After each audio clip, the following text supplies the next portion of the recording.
नरकों का जैसे वर्णन किया वैसे परीक्षित जी का हृदय कांप गया और उन्होंने कहा गुरुदेव, क्या इन नरकों से बचने का कोई उपाय है? तो पहले तो ये उपाय बताया कि देखो, इसके लिए हमको तपसा ब्रह्मचर्य समेन दमेन जा त्यागे सत्य सोचा यमेन नियमेन च। एक लंबा बता दिया प्रोसेस। तपस्या करो, ब्रह्मचर्य का पालन करो, सम दम त्याग सत्य सोच यम नियम, इनका पालन करोगे तो नरक से बच जाओगे। तो परीक्षित जी तो और घबरा गए। अभी तो हमारे पास 4 दिन तो बीतने वाले हैं, 3 दिन तो पूरे बीत गए, अब 4 दिन हमारे पास शेष हैं। अब 4 दिन में हम ये क्या कर लेंगे? कौन सी तपस्या कर लेंगे? कौन सा ब्रह्मचर्य का पालन कर लेंगे? कौन से यम नियम का पालन कर लेंगे? गुरुदेव कोई सरल उपाय बताया, तब बहुत बढ़िया बताया सरल उपाय। केचित् केवलया भक्त्या वासुदेव परायणः। परीक्षित, यदि बहुत सरल उपाय चाहते हो, एक सरल उपाय है, भगवान ठाकुर जी गोविंद श्री कृष्णचंद्र जी के चरणों के प्रति प्रेम बढ़ा लो। इतना तो 4 दिन में भी हो सकता है। और यदि ऐसा कर लिया तो फिर तुम्हें नरक नहीं जाना पड़ेगा। ये नरक क्या है? धोबी घाट। धोबी घाट नरक क्या है? धोबी घाट। और जो कपड़े आप अपने घर में साफ कर लेते हैं तो क्या उसे धोबी के यहाँ जाना पड़ता है? और जो कपड़े आप अपने घर में अपने से साफ नहीं कर पाते, उसको ही धोबी के डंडों की चोट सहनी पड़ती है। यदि अपने से आपने अपना सुधार कर लिया तो फिर आपको नरक की यातना नहीं करनी पड़ेगी। और इसके लिए सबसे बढ़िया है, सबसे सरल साधन है, भगवान का नाम लो। एक राम तापस थिय तारी, नाम कोटि घर उमति बारी। नाम जपत प्रभु दीन प्रसाद, जपते प्रभु दीन प्रसाद।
नाम की बड़ी महिमा है और नाम में कुछ दाम नहीं लगने वाला है, इसलिए बड़े प्रेम से जब भी अवसर आ जाए तो भगवान का नाम जरूर लेना चाहिए।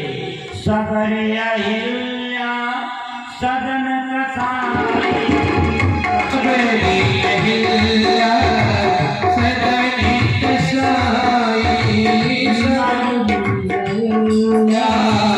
सदन कसाई नाम जपने से मुक्ति पाई नाम जपने से मुक्ति पाई नाम की महिमा है तो ये सर्वमानव हरि हरि बोल केशव माधव हरि हरि बोल केशव माधव हरि हरि बोल कुंद माधव गोविंद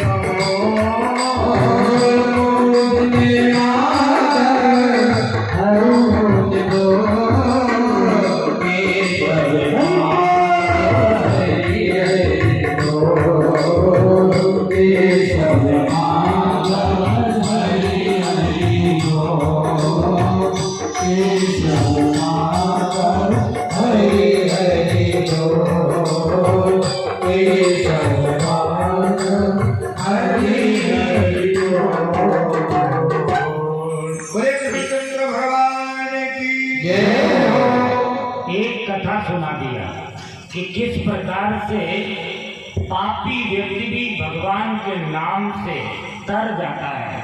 कान कुब्ज विजह कश्चिद दासे पतिर्जामिला नाना नष्ट सदाचारो दासा संसर्ग दूषितः। कानकुब्ज जी एक ब्राह्मण थे जिनका नाम था आजामी और ये वन में एक बार गए, एक नृत्यांगना को देख करके आकर्षित हो गए और अपनी विवाहिता पत्नी का परित्याग करके उस नृत्यांगना के साथ विवाह कर लिया। एक विद्वान व्यक्ति, वेद शास्त्रों का जानने वाला व्यक्ति कुसंग में पढ़ करके कैसे पतित हो जाता है। और आज हमारा युवा वर्ग टीवी में हजारों बार अश्लील दृश्य देखता है तो उसके मन का, उसके जीवन का पतन तो सुनिश्चित है। एक बार देखने से अजामिल पतित हो गया, जबकि विद्वान ब्राह्मण था और वो चोरी डकैती बदमाशी करने लगा। उसके घर में कोई भी श्रेष्ठ पुरुष उसके घर की तरफ देखता भी नहीं था। और ऐसे में एक बार संतों का एक समूह निकलता है और संतों ने पूछा, इस गांव में कोई अच्छा व्यक्ति है क्या जिसके यहाँ आज हम प्रसाद ग्रहण करें? तो कुछ शरारती बच्चों ने कह दिया, हाँ महाराज, अजामिल हैं, ये बड़े धर्मात्मा हैं, इन्हीं के यहाँ प्रसाद ग्रहण करें। और संत तो सीधे स्वभाव के होते हैं, उन्होंने सोचा कि बच्चों ने सही कहा और अजामिल के घर में पहुंच गए।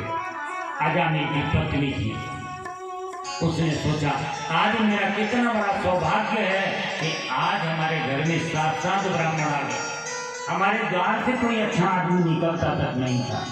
और आज उन ब्राह्मणों से कहा कि हमारा ये सौभाग्य नहीं कि मैं आपको भोजन कराऊं, हम पतित जीवन जीने वाले लोग हैं, पर ये सूखा अनाज लेकर के आप सामने बना के भोजन कर लीजिए। ये धर्म पत्नी का कर्तव्य निभाया।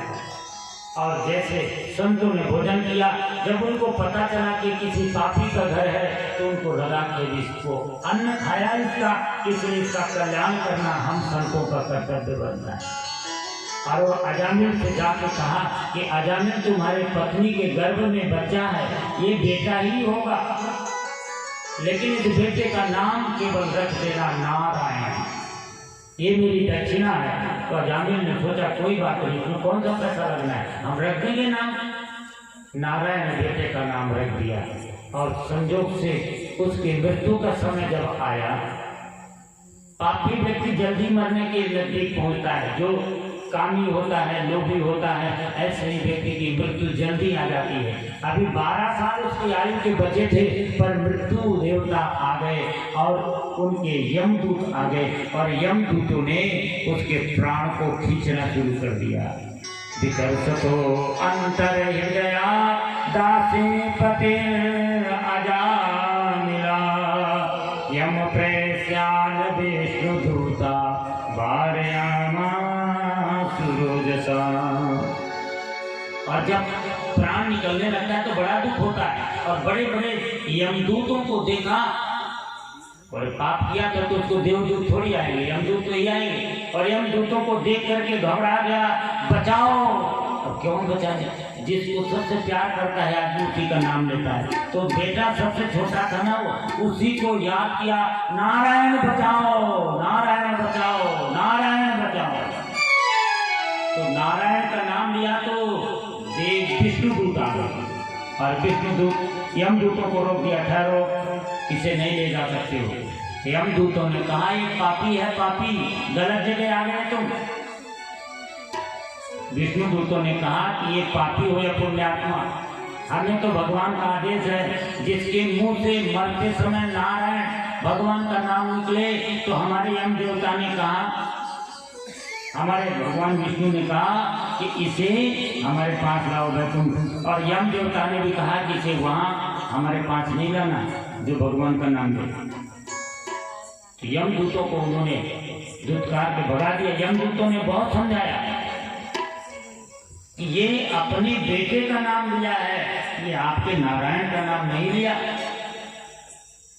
तो कोई विष्णु दूतों ने कहा कि अच्छा ये बताओ, किसी को धोखे से यदि शराब पिला दिया जाए तो क्या उसका धर्म नष्ट नहीं होगा?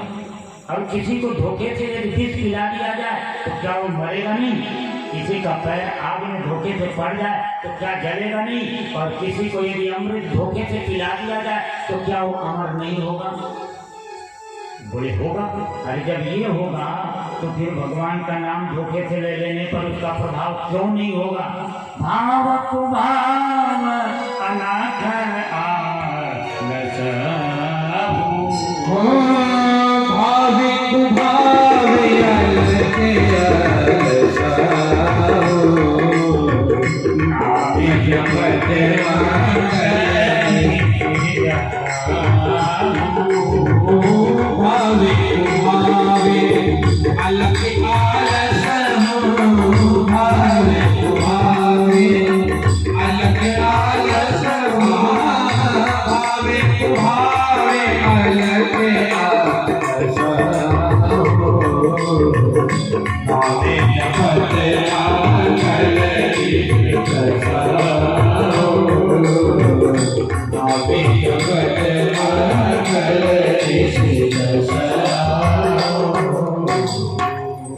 एक बार देवताओं ने अपने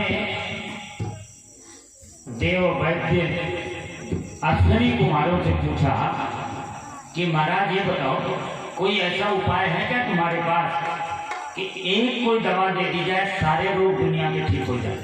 क्योंकि हम लोगों को बैठना मुश्किल हो गया। कोई आदमी कोई वरदान मांगता है, कोई वरदान मांगता है, कोई दुख है, कोई दुख है। ऐसा कोई एक उपाय बता दो, एक कोई दवा बता दो जिससे सारे रोग ठीक हो जाए। तो अश्विनी कुमारों ने कहा कि एक दवा, सारे रोगों की एक दवा, अच्युतानंद गोविंदो नामोच्चारण भेषजा नश्यन्ति सकला बाधा सत्यम सत्यम वदाम्यहम्। हे देवताओं, मैं बिल्कुल सही से कह रहा हूँ, सभी रोग की एक दवा भगवान गोविंद का नाम लो। बस यदि इतना कर लिया तो जीवन धन्य हो जाएगा।